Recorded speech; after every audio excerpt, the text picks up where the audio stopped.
ẹnìkan àwa ti dúró fún ìdáríjì lónìí.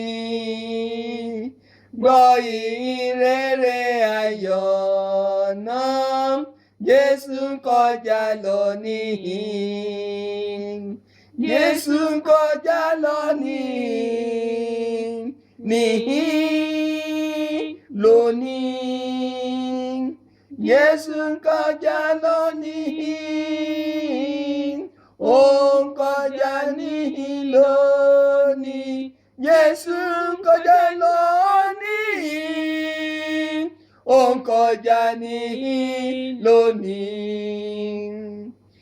Ẹnìkan àwa ti ṣáko, wá ti wọ̀ ti ẹ̀rù rẹ̀. Ohùn àánú wí jẹ́jẹ́ pé Jésù kọjá lọ níhìn.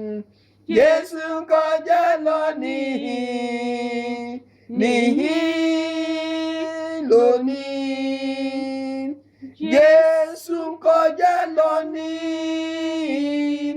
Ó ń kọjá níhìn lónìí. Jésù kọjá lọ níhìn. Ó ń kọjá níhìn lónìí. Inú ẹnìkan àbàjẹ́ tó wá ìsinmi kiri. Wọ́n rọ̀ mọ́ apá Olúwa, sinmi lọ́kàn àyà rẹ̀.